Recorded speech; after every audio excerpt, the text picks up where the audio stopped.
فبأي آلاء ربكما تكذبان السلام عليكم ورحمة الله وبركاته. بسم الله الرحمن الرحيم.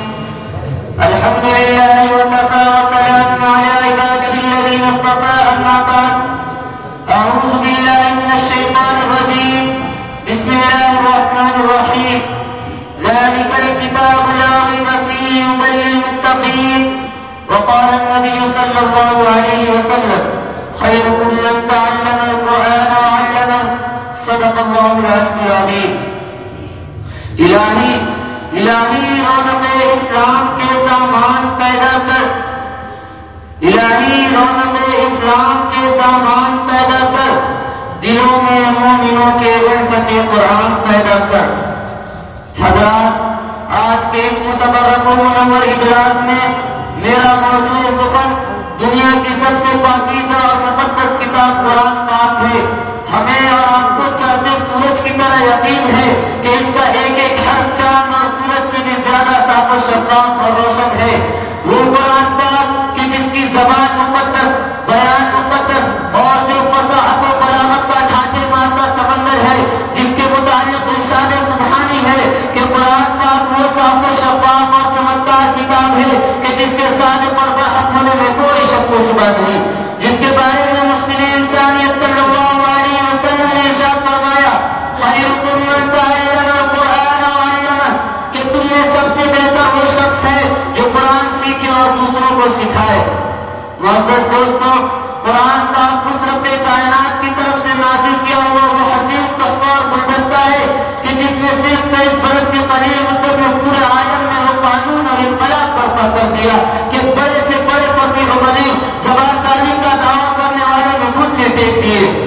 یہی وہ قرآن ہے کہ جس کی آیتوں کو سن کر پتھر جیسے جگر رکھنے والے انسان بھی اپنے جگر کو قابو کرنے پر مجبور ہو گئے۔ یہی وہ قرآن ہے کہ جس کی آیتوں کو سن کر عمر جیسا کٹا دل انسان بھی ایمان لانے پر مجبور ہو گئے۔ یہی وہ قرآن ہے کہ جس کی آیتوں کو سن کر بڑے بڑے عیسائی مولوی فلاحی بھی ایمان میں داخل ہو گئے۔ یہی وہ قرآن ہے کہ جس کی آیتوں کو سن کر انسان تو انسان جنات بھی ایمان لانے پر مجبور ہو گئے۔ یہی وہ قرآن ہے کہ جس کی آیتوں کو سن کر نجاشی کے روکتے کھڑے ہو گئے اور ایمان میں داخل ہو گئے۔ یہی وہ قرآن ہے کہ جس نے زمان و مکان میں زندگی بخشی۔ یہی وہ قرآن ہے کہ جس نے قیصر و کسریٰ کا خون خاک میں ملا دیا۔ یہی وہ قرآن ہے کہ جس نے پڑوسی کے حقوق بتلائے۔ یہی وہ قرآن ہے کہ جس نے ماں باپ کے حقوق بتلائے۔ یہی وہ قرآن ہے کہ جس نے باطل کے لہراتے ہوئے جھنڈے گرا دیے۔ یہی وہ قرآن ہے کہ جس نے جنت و جہنم کا درس سکھایا۔ یہی وہ قرآن ہے کہ جس نے ایک ایشور کی بھکتی سکھلائی۔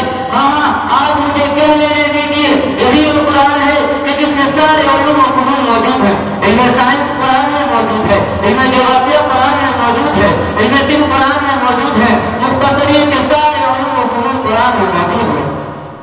دوستوں، آج کے اس نازک اور پرفتن دور میں حفظ کلام پاک کو فضول اور بیکار سمجھا جا رہا ہے۔ اس کے الفاظ رکھنے کو حماقت بتایا جا رہا ہے۔ کہا جا رہا ہے کہ اس کا رکھنا اور بے سمجھے پڑھنا بے سود ہے۔ افسوس سب افسوس، اس صاف و شفاف اور روشن کتاب کے بارے میں ہمارا اور آپ کا یہ خیال ہے کہ جس کے بارے میں شان شاہ بطحہ تاجدار مدینہ محمد عربی صلی اللہ علیہ وسلم نے پاکیزہ اور مقدس الفاظ میں ارشاد فرمایا: اقرأ وارتقي ورتل كما كنت ترتل في الدنيا فإن منزلك عند آخر آية تقرأها۔ کل قیامت کے دن حافظ قرآن سے کہا جائے گا کہ قرآن پڑھتا جا اور جنت کے درجوں پر چاہتا جا اور دھر دھر پر پڑھ جیسا کہ تو دنیا میں پڑھا کرتا تھا۔